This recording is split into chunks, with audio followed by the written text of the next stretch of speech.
G'day guys, Tom and Wade here from Different Drop with maybe our first ever reaction video. Fuck it. Get the shit out of me. It was a reaction video. Alright, let's go again.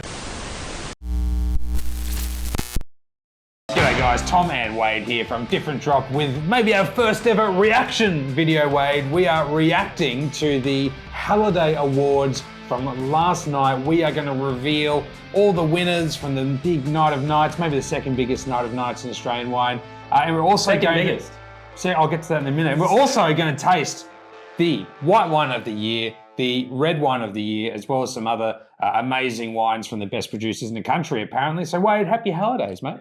Happy, don't say happy holidays. It's the most wonderful time really of year. cringe. No, but I'm pretty stoked. We've got a pretty serious lineup of booze here. Tasting nothing but big guns. What does James Halliday mean to you, Wade? I've never met him. Well, we sort of met him briefly. I tried to get him along today for the... He's a big fan of the show, James, actually. Yeah, he's a regular. Shout out to James. G'day. Yeah, he's always in the comments, you know. Just, yeah, for sure. Just Coldstream James. At Coldstream James, he loves it. At Coldstream James. Now, what a hero, what a legend of the industry.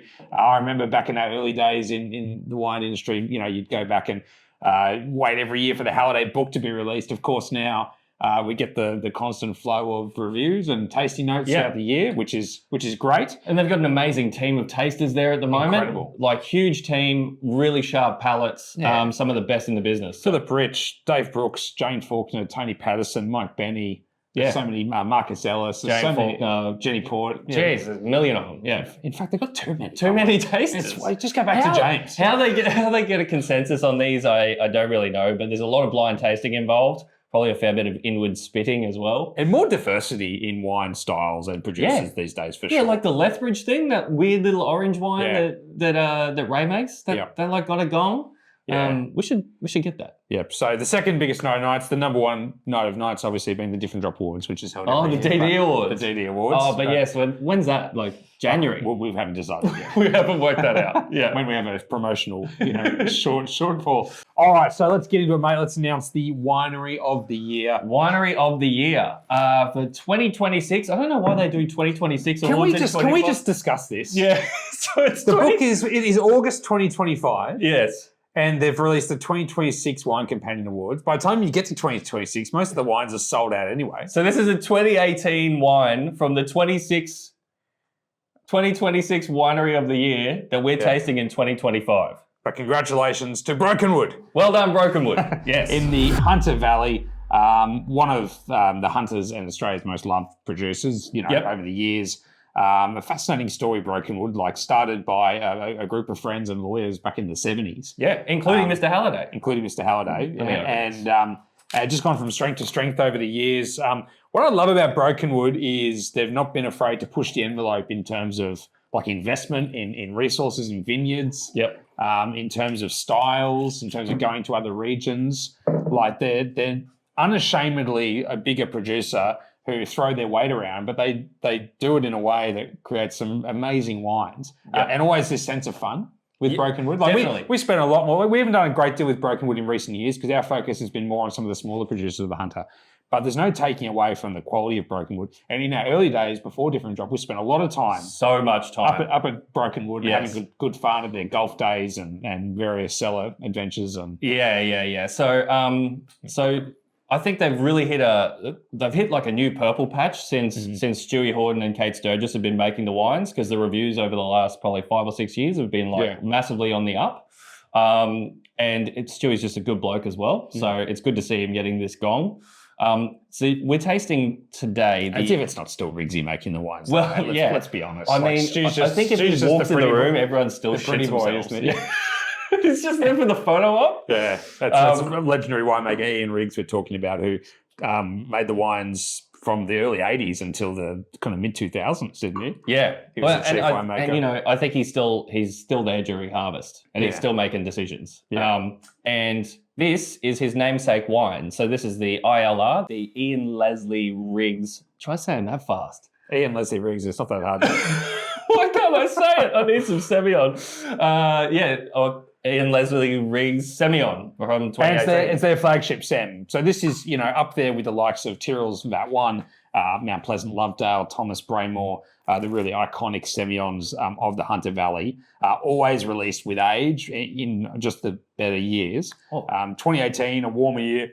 So, yeah, dude. Look, can't wait to try this. So ILR, they don't release every year. It's not like VAT 1 where there's always a VAT 1. ILR is sort of only a designation when the quality is there, and it's always a single vineyard. Yeah. So for the last however many years since I can remember, it's been Oakey Creek Vineyard. So if you see an Oakey Creek Vineyard Semillon, I think that means they didn't make an ILR, basically. Do they use the entire vineyard? I thought they sell fruit. I'm not sure. They own the vineyard now. They bought the vineyard, didn't they, a few years ago? Yeah. It was always... And it's pretty big vineyard. It was from the Draytons, that they were buying the fruit from the Drayton family for a long time. And they bought it 4 or 5 years ago. It's just a beautiful wine. It's everything you love about Hunter Valley Semillon, isn't it?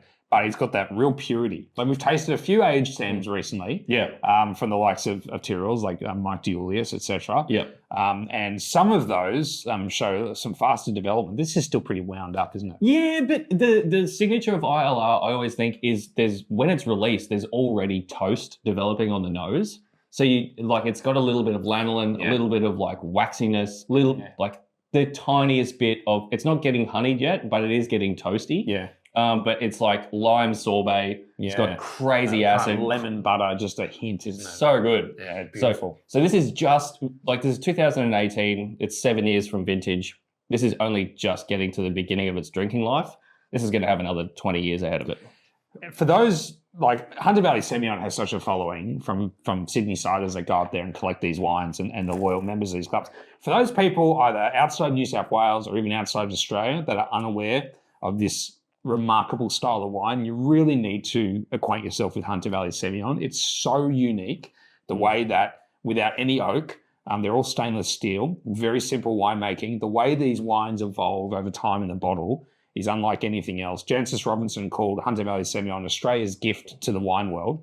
And it truly is just amazing to see how these wines develop with age. And check this out. So that's a 7-year-old unoaked white wine.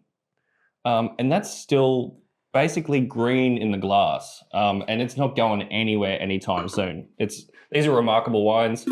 If you don't know, now you know. Hunter Valley Semillon, this is one of the best. We had a few choices to open up from Brokenwood. The budget didn't extend to the Graveyard Shiraz today, unfortunately. some budget cuts here at differentdrop.com. But we've gone with the ILR. But look, guys, Brokenwood, there is a consistent quality across the range. What's amazing about Brokenwood, whether it's like the Graveyard, the flagship Shiraz, their Beechworth Vineyard wines, Pinot Chardonnay, McLaren Vale wines, Semillon and Chardonnay from New South Wales, or even just the entry-level estate stuff.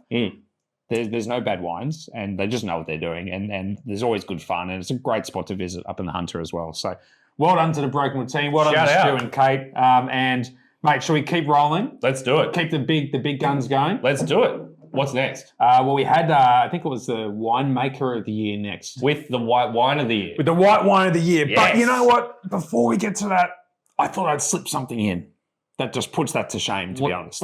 What are you going to put in before that? So forget the ILR Semillon. Yeah. Forget the White Wine of the Year. Yeah. How do you feel about $20 Pinot Grigio?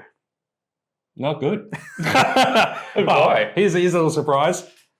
Tar and Roses 2024 Pinot Grigio. The Pinot Gris / Grigio of the year. 96 points, if you don't mind. Yeah, cool. Just a little palate cleanser for you, mate, before Why are we opening? Why not? Look at it. Don't be a snob. I am a snob. It's actually got some blush to it. It always does, mate. You don't drink this regularly? No, I don't. This is a lovely Pinot Grigio. It's one of those consistent wines that doesn't excite really, but it's just consistent and delicious and great value. Tar and Roses, founded by Don Lewis and Narelle King. Don passed away a few years ago. Narelle is the winemaker now. Based in Nagambie, I believe, but basically sourcing fruit from around Victoria, and a real focus on alternative variety wines too. So Nebbiolo, Sangiovese, lots of Italian stuff, yeah. Italian stuff, Spanish as well. But this Pinot Grigio is the one that just slaps. Dude, It's pretty good. I went through a phase where this was all my wife wanted to drink, so I was years ago. Yes, So I do remember that. I was buying a bit of it. Tom never drinks the same wine twice. His wife changes wines about once a year. It's hilarious. So I can actually see why that.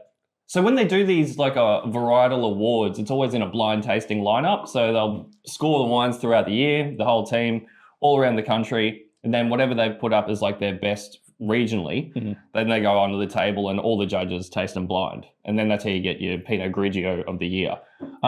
It's crazy aromatic. So like I can see why I would have just jumped out in a blind taste. It's pretty flirty, isn't it? Yeah.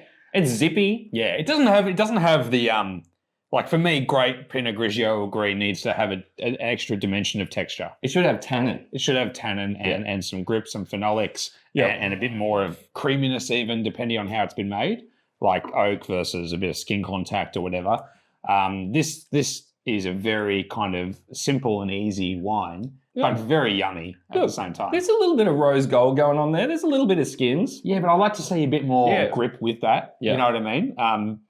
For me, like 96 points. Like let's just have the conversation. Like some of the scores you see sometimes are like 96 points. I mean, I've tasted like Premier Cru Burgundy that got like 89 points from Allen Meadows. Like, let's be real. But I mean, hey, like good luck to Narelle. Like she's got this style down pat. And it's $20 a bottle. Yeah, mate, it's $20. So it's kind of like, I don't know. Sometimes I take those point scores as just like go and buy this recommendation, as opposed to like, qualitatively across the entire world of wine. Or maybe that secretly they've gone to a 120 point scale. We just don't even know. Anyway, it's a good little drink. I thought you'd enjoy that. You're taking that home, are you? Yeah, sure, fucking, why not? Kate will love that, yeah. All right, because I'm going to take the next wine home, Tom. What's next?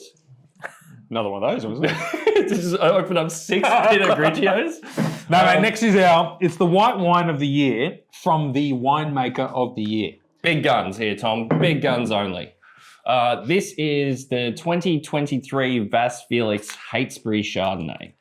Vasse Felix. So, and a massive congratulations to Virginia Willcock, who's the winemaker at Vasse Felix, has been for 20 years, who was named as Halliday's winemaker of the year in a hotly contested field as well. Yeah. There's some great nominees, some mates of ours, the likes of Timo Mayer, Michael Corbett, Adam Foster. Can you imagine one of those guys winning the award? Timo Mayer would have been hilarious. Mate, I texted Corbett and he's like, mate, I'm just going for the piss up. Yeah. And I texted Timo and he's like, mate, I'm on a plane to Germany. Let me know if I win. He literally messaged me like 10 p.m. He's like, did I win? No, you didn't, Timo. Sorry, bro. Maybe next year. But hilariously, he told me he came second place to Virginia in I think it was a Gourmet Traveller Winemaker of the Year award in like 2012. Yeah? And he said, Virginia's cut my lunch again. Your Timo is getting better. I enjoy that. Yeah, the more time I spend with him, the more tired I am. All right. Have you tasted this thing yet? No. It's pretty fucking sick. How good's Vasse Felix? Vasse Felix is very, very good. Margaret River's first winery. OG, Dr. Tom Colletti in 67. Are we saying 67? Is that the first planting? Sure. I think so. Then was taken over by the Holmes and Court family in the late 80s and still family owned today. As you say, Virginia's been there for 20 years and just tightening the screws on the winemaking style over that time. Vasse Felix is another one that we haven't done a great deal with over the last few years, but we have a long history with from earlier parts I used to of our sell time in the career. mounds of this stuff on the phone. Yes. And the thing about Vasse Felix is they've always had a focus, while Virginia's been there anyway, on like restraint and purity in the wines. Like there's a lot of big flashy Margaret River wines. And I think the Heytsbury Chardonnay and the Halliday Cabernet have always had like an elegance about them. I know Virginia is really into wild ferment. She's got a huge focus on grape growing, as all good producers should. Gentle handling, less new oak, and trying to capture the essence of Chardonnay and purity in this wine, because you just get so much power anyway from Margaret River. Yeah, you know what I mean. There's so much sunshine in the grapes. You don't need to. You don't have to work for it. Okay. So that's a magic glass of Chardonnay. It's a little flinty. It's got a little bit of bacon fat reduction to it, which is just to like sex it up a little bit. But the acid and the tension and the salinity. Like it's got a real coastal sea spray sort of character to it. And in terms of fruit character, it's more like nectarine than kind of like peachy. It's kind of more like, it's a little bit more tart. It's a little bit sharper. It's a little bit more kind of dialed in. Really, like the oak plays second fiddle to the fruit here, big time. And it does look a little atypical for Margaret River in that sense. I don't know if I would have straight up gone mugs. No, if we taste that blind, I'd be thinking Victoria somewhere. Yeah. Like maybe. Yeah. Or like possibly Hills or something like that. I don't know. That may be taken the wrong way because like you obviously want a sense of place in the wine and regionality, but it's more a comment on just the purity and restraint. Margaret River is a warmer region than those parts of Victoria and Tasmania, so you often see bigger, toastier, more powerful wines. That has oomph, but it's just so elegant. I see a really beautiful like greenness in this wine as well, which is like almost like a wet fern kind of like a foresty sort of thing to it. Yeah. It's absolutely beautiful, but you know what? It's nice to see Margaret River Chardonnay that isn't shouty. This is just like really beautiful, pristine, elegant. Yeah. Knows what it is. Absolutely smashed it. So shotgun that. Have fun with the Pinot Grigio. I'll take the ILR. Yeah. Wow. Great glass of wine. Can't complain with that being wine of the year, to be honest. I mean, there's so many white wines you give that award to, and some of the great Chardonnays that we've tasted. A million amazing Chardonnays in Australia. That's fantastic. That is really, really beautiful. And Virginia's been doing what she does there for a long time. So, richly deserved. Wow. Funnily, the fluke that we even have it in stock. Yeah. I just bought some, let's get some Heytsbury in a few days ago. And it's just like, what are you? Yeah. There is not much. I don't even know if it's available on the website, but holy shit. You may see it in a pack or two in coming weeks. Alrighty, mate. I think we've got to change colours here. I can't believe you just tipped that out. You're a heathen. What are you doing? I'm a professional, Wade. I've got a show to run for the people at home. Professional, I am not. No. All right, we've done Winery of the Year, we've done Winemaker of the Year. Another award that we always love from the Halliday people is Best Value. Because what are we doing here, Tom? We're selling piss, mate. We're selling booze. That's what we're doing. Yes. Yeah. And value is all that matters. Value. All right. So, doesn't get much better value than the lovely people at Bondar Wines in McLaren Vale. This is Andre and Selena Bondar, two very close friends of ours. We've worked with these guys since their very first vintage, and an extremely worthy recipient of this award. I remember when they won the Best New Winery Award. Yeah. Several years ago. Yeah, so that must have been like 20, I'm going to say 17? No, it must have been earlier than that. I have no sense of time. I think our first bottle of Violet Hour might have been 2012, I reckon. So basically the story goes, Sel and Dre met, Selena was working at Yangara, Andre was working at Nepanthe in the Adelaide Hills, got together. One of the best vineyards in McLaren Vale, known as the Rayner Vineyard, who was previously owned by Brokenwood. Was owned by Brokenwood, yes. Brokenwood won Best Shiraz in the world with a Rayner Shiraz. I'm going to say 1998, something like that.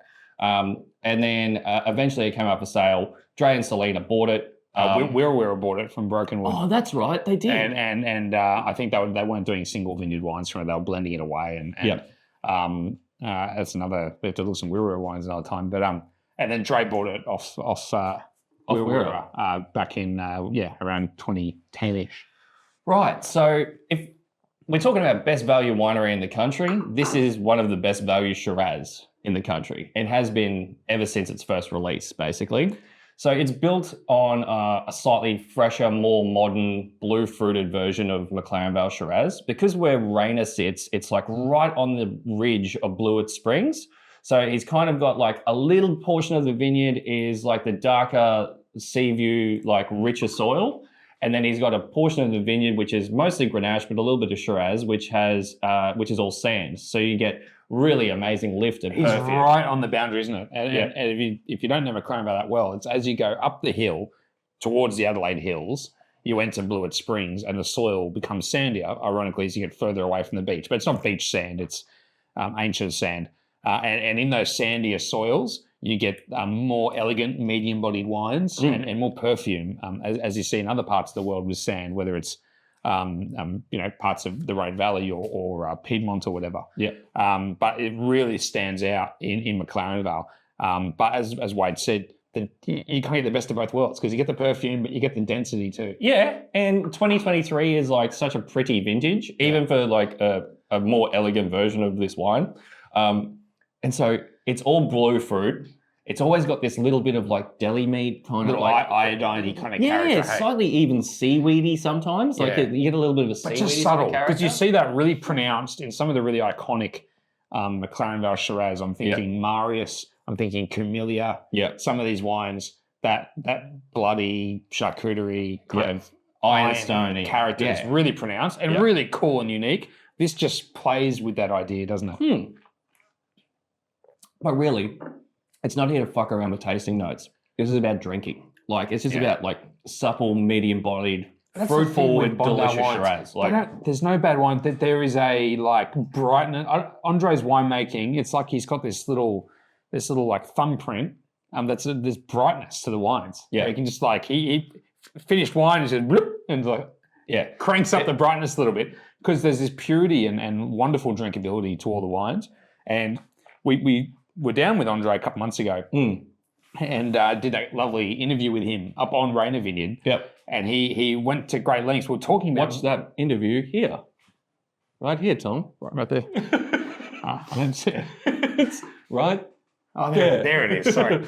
We were talking about value and what value means to Dre. And he made a point that it's not about cheap. It's about whatever the price point, about over-delivering and he wants customers to feel like they're getting a bottle of wine that's worth more than they paid for it. Yeah. And you see that because they're not like super cheap wines. Like this is $30.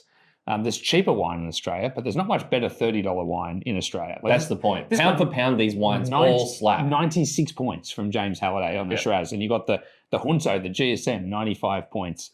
The Rosé each year gets 95 or 96. It's probably the best Rosé in Australia. It's in the top 3 or 4. Yeah. And it's, 25, 28. Andre's most important wine. Without question. In fact, he did tell me he was going to give everything else away, particularly the Chardonnay. Hates Chardonnay. Just focus on rosé.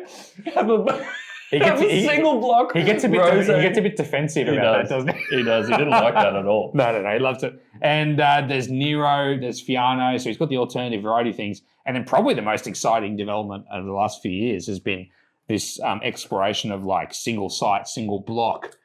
Premium Shiraz and Grenache from his vineyard. And Chardonnay, but also, which is coming online. Oh, it's coming. Yeah. But the Hope Springs Eternal wines, the Rainer Shiraz and Grenache, the Midnight Hour Shiraz, there's always little, and each of them, like those premium wines, are like $50. Yeah. And they probably should be $75. Yeah. You know what I mean? So it's a really worthy on the price increase. These wines absolutely bang for the price right across the board is what we're saying. We didn't need the Halliday team to tell us that this is the best value winery in the country. We've pretty much backed that in for the last decade plus. Yeah. If you love fresh, brilliant, drinking, bright and delicious modern Australian reds, check them out. This is my reaction to that award. Ready? Oh, is there a meme? There's got to be a like. How are you meant to react? I don't know. Oh my god! Oh my god! Violet Hour, best value winery. Okay. No, just like a. That's right. Yeah. All right. Should we keep moving? Shouts to Bondar. Yeah. Yeah. All right, mate. For our next reaction, shall we react to the? Could have stopped doing that. I'm sorry.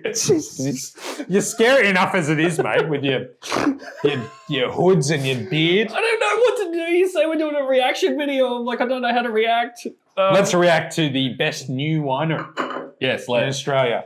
And the best new winery in Australia, according to the lovely Halliday people, is Elanto in the Mornington Peninsula. Yeah.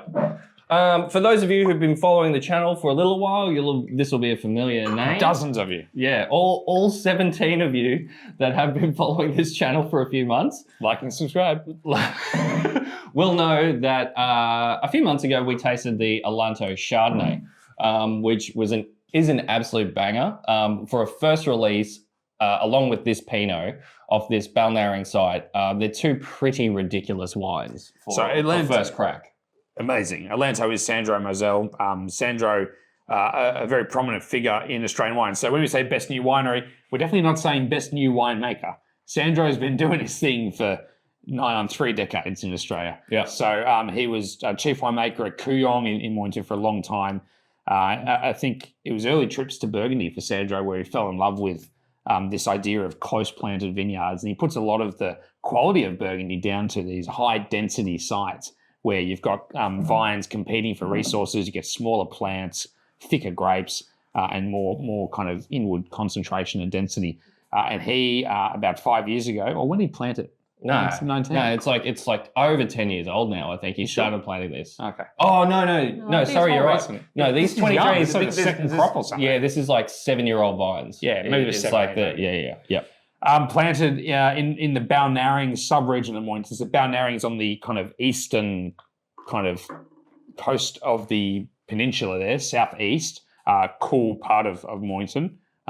Cool temperature. Yeah. Cool. Pretty cool. Pretty cool. And planted this high density, 11,000 vines an acre? Yeah, so he's just gone and replicated kind of the Burgundy model, but done it in like a really beautiful part of Mornington. Yeah. So you know what's remarkable is that we tasted this. So this is right at the end. This 23 is almost done. These will be sold out very shortly. There's probably a couple of bottles left in the store. But we tasted the first one like probably 9 months ago. And I was like, it looked a little tight and it looked quite light. And I was like, okay, I'll see what's going on here. There's clearly quality here, but there's a little bit arms and legs, I think. That's put on weight in the glass. Like, what do you mean by, for the people at home, what do you mean by arms and legs?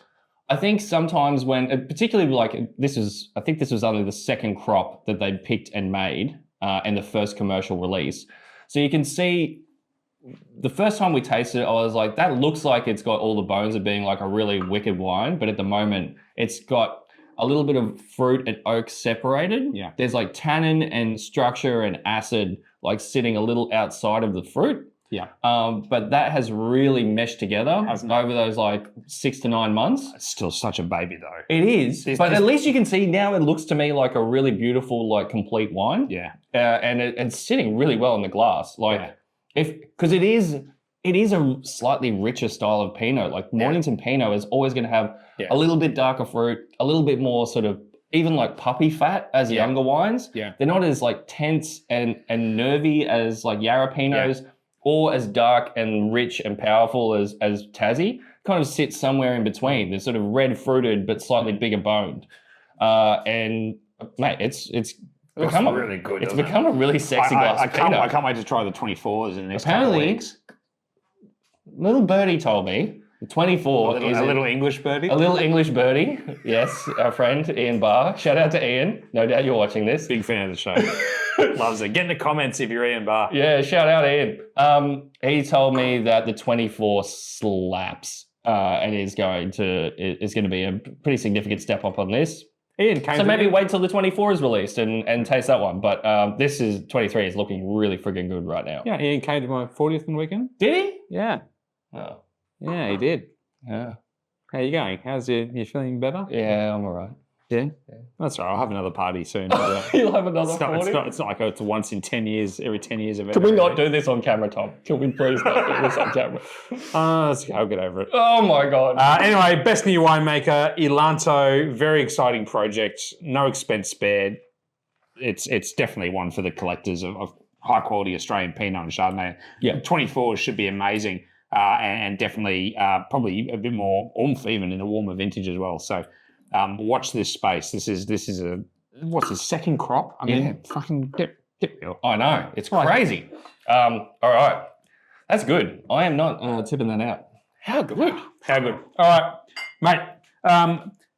Now we're going to keep moving to best viticulturist.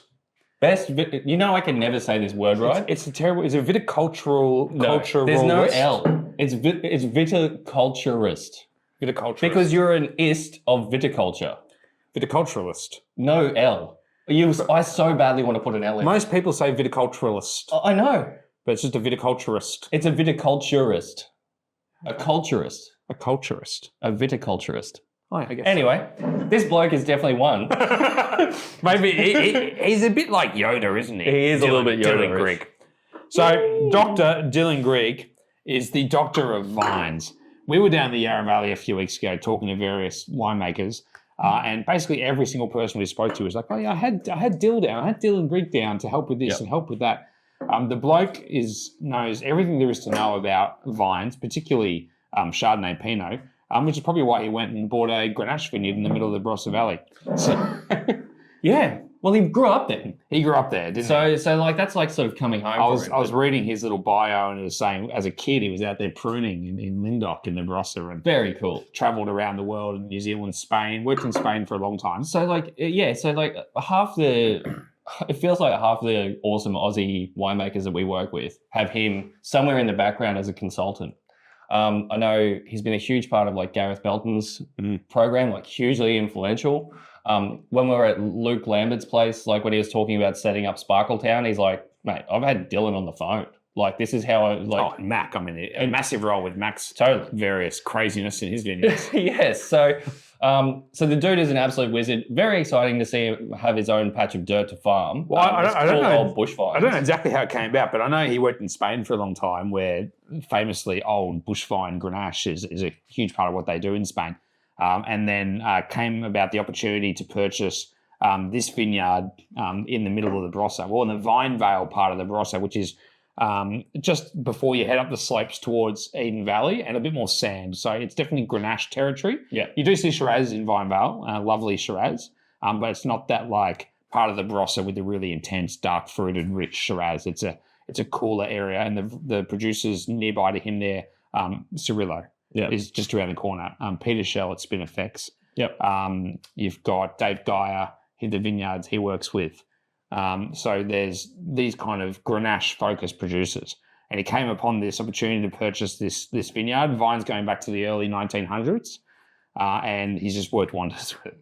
Yeah. And this is his project. I don't know if he ever planned to have his own label, really. No. I think I know what happened with this. I think, you know, the Approach to relaxation couple. Very cool couple from the US. From Cali. Really cool cats. And they bought a vineyard in Vinevale, and because they're like trekking around the globe, they're like sommeliers trekking around the globe. And during COVID, they got stuck and couldn't come back. So they're like, we can't do anything with this block. And he's like, mate, I will take that.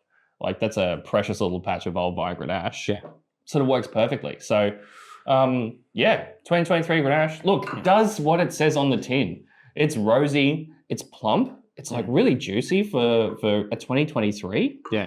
We've seen some 23 Barossa booze that is like quite, I don't want to say anemic, but like quite skeletal or like really fine boned.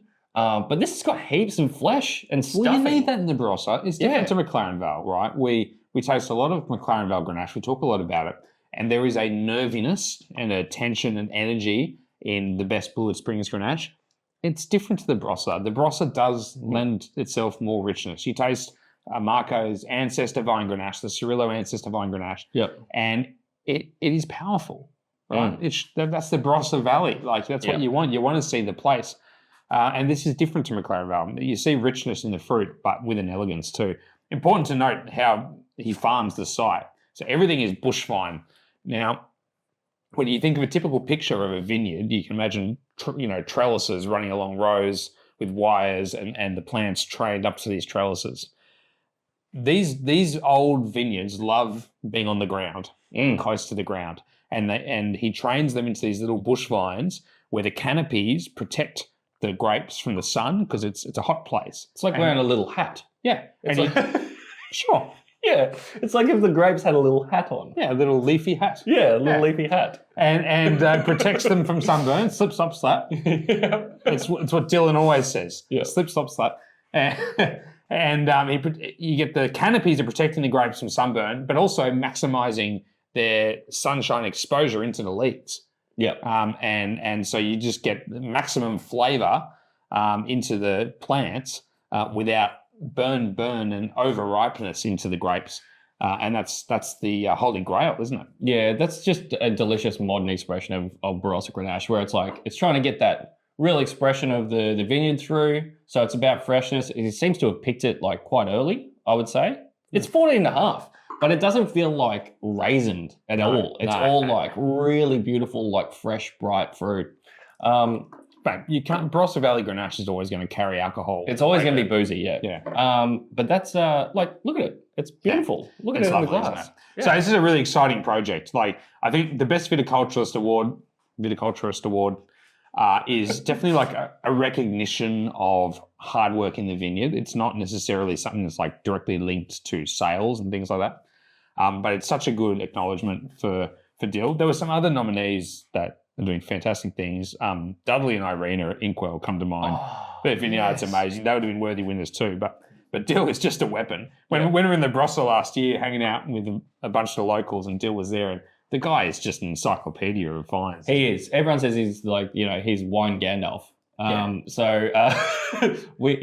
Lovely guy. Yeah. And turns out can make bloody delicious wine as well. So very cool. Yeah, check this out. This is only a second or third vintage, I think. So go and definitely a project. If you love those high-end Aussie Grenache, this is something to get on your radar.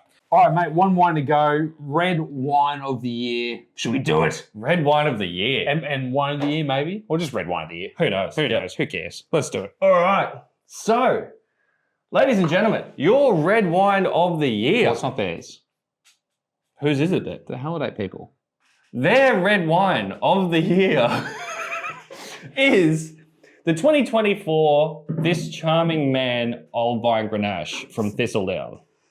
So, we tasted this recently, didn't we? This has already debuted on the channel. It has, in a showdown against some Commando G and some Chateau Montredon, and it performed extremely well. Yep. This was the best Grenache in the Halliday Companion last year. It was a nominee the year before, so it's an amazing achievement for now to get best red in the country, like fair income. And are we just idiots for just opening this instead of trying to sell it? Because I don't think you can buy a bottle of it anywhere in the country right now. This is how much we love the people at home. Like and subscribe. The least commercial decision whatsoever. Yeah, but exactly. Anyway, fuck it, let's open it. We just set fire to about $150, but that's cool. That's what we do. We burn money here at Different Drop. The Charming Man. So Thistledown, Giles Cook MW, and Paddy Gilhooly. So a bit of an international cast here, an Englishman and an Irishman. And based Paddy in Gilhooly is one of the great names, isn't it? One of the great guys. He's an absolute legend, yes. Yeah, great, terrific fella. Yeah. And Giles, I don't know as well, but lovely guy and knows a thing or two about wine. And they started this brand, 6-7 years ago, maybe? Yeah, something like that. A bit more? I don't know. It might be 10. Yeah, something Might like be that. 10. Peter Lesky was making the wines early days. Yeah. And the whole idea was just an obsession with Grenache. And so they're just finding fruit from the best Grenache vineyards around McLaren Vale, even now into the Barossa and Eden Valley as well. And making Grenache from top end $100 single site wines like this down to the $25 Riverland fruit gorgeous Grenache, which is just an easy drink, and everything in between, Grenache Rosé, Grenache Blanc as well. So they love Grenache. Who can blame them? It's such a good variety for Australia. And they're really now pushing up towards, I'd say Yangara, SC Panel, Thistledown, a couple others of Felillon, Vanguardist, etc., that are right there at the top of the tree for McLaren Vale Grenache. Well, this is just ridiculously good. I mean, shout out to the Halliday team for picking a single vineyard old vine McLaren Vale Grenache. Reaction. Again, not surprised. No. Because what are the best red wines in Australia at the moment? It's these red wines, for sure. I mean, there's some incredible Cabernet. Obviously, we make some incredible Shiraz. But on a world stage, what's exciting and what is absolutely world-class and probably like pushing the envelope of quality on the international stage is Blewett Springs Grenache, basically. That's what it is. And this is a fucking ripping version of it. Like, look at it. So the thing, we've just tasted a Barossa Grenache here, right? A really good version of Barossa Grenache as well. Like, very, very good. What sets this apart is the level of detail that you find in this wine is kind of what you find in great Nebbiolo or great Pinot. Mate, it screams Nebbiolo to me. Yeah. There's a translucency Yep. to this, like compared to the Vignovella, which coats your mouth in flavour. It's delicious. But this thing, there's a lightness and a vibrancy to it. And there's a tightness to it. Yeah. Like it's focused, it's tense, it's minerally. That sounds like it's like hard to drink. It's the easiest wine in the world to drink. You don't have to wait a million years for this to be ready to go. No. You open this tomorrow, it'll blow your mind. You drink it in 20 years, it'll probably still fucking blow your mind. Like it's one of those wines. Should we talk about the Charming Man? Yes. So all of the Thistledown wines have awesome like pop rock kind of references. This Charming Man is Bernie Smart, and the wine comes from the Smart Vineyard in the Clarendon region of McLaren Vale. So Clarendon, just bordering Blewett Springs, high altitude, moving even further towards the hills. And Bernie is a legend of McLaren Vale wine. He passed away a couple of years ago, sadly, but he was into his 90s and he was still out there working his vineyards even until then. And he was largely responsible for keeping McLaren Vale Grenache alive during the vine pool scheme. Yes. He planted the High Sands vineyard that Yangara now make world-class Grenache from. He was involved in many other vineyards, and he planted the Smart vineyard, which about 60 years ago. Yeah. And it now makes some of the greatest Grenache in the country as well. Produces SD Panel's Smart Grenache. Yeah. Yangara's making a Smart Grenache. Fellion's making a Smart Grenache. Brush Higgins has made a Smart Grenache. Yeah. Wollonga made a Smart Grenache. Mate, it's like this is what we're seeing now. Is like in this little pocket of McLaren Vale, we're seeing we've played out all those comparisons to Piedmont or to Burgundy or whatever, and it's happening. You're seeing these Grand Cru sites establish themselves, and people go, now you want different producers to have their take on that fruit. Each one is different. The Smart Grenache has been probably my favourite of Steve Panel's for the last like 5 or 6 years. It was our wine of the year, wasn't it? It was OG, yeah. And now Little Branch, like that'll probably enter into that fold.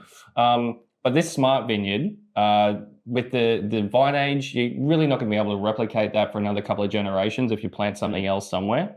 And yeah, this is Aussie Grand Cru red wine. This is what it is. And that is so exciting because what most people would think of Aussie Grand Cru red wine is like rich, chocolatey, powerful mouth coating. This has this energy to it, doesn't it? Because you want to drink it. It's not some big like huge Shiraz that someone slides across the table to you and goes, "What do you think of that?" And you're like, "Fuck, yeah, it's pretty full on. I'll like see you in 20 years." It's like, no. How many of those can I drink right now? Like it's got freshness, it's got digestibility. It makes you want to eat food. It makes you want to eat Asian food or something spicy. Like but it still has all that length and detail and tannin as well. So yes, I love this vineyard. I love the energy and the tension in all the wines from Smart Vineyard. They feel alive in the glass, and Thistledown has just absolutely fucking nailed this in 2024. Lovely vintage, easy, effortless flavour in 2024, and they've nailed the picking date. Their winemaking is very simple. It's very hands-off. It's all about old wood, early picking, and just capturing the essence of the vineyard and the grape in the glass. And I mean, well done. And I agree with you. Well done, the Halliday people, for awarding this. Because there are a number of other wines that could have won the award, some of the best Cabernets from Margaret River or best Shirazes from the Hunter or whatever. But this is a real statement about McLaren Vale Grenache. And it's a statement that needs to be made because these wines are world class. Unreal. All right, Tom, did we do it? That was going to be a 15-minute video, I think. I think it's like 45 minutes in, dude. I hope the camera's still working. I hope hilarious. We've got this. Well done to the Halliday people. We've reacted. And our reaction has been very impressed with the wonderful selections, as always. Plenty of other great award winners and varieties and whatever else as well. But great fun. We'll be back again soon. People, jump in the comments. Let us know what you think about these wines, what you think about the whole point scoring concept. We'd love to hear your thoughts, and we will be back very, very soon for something new. Cheers. Cheers.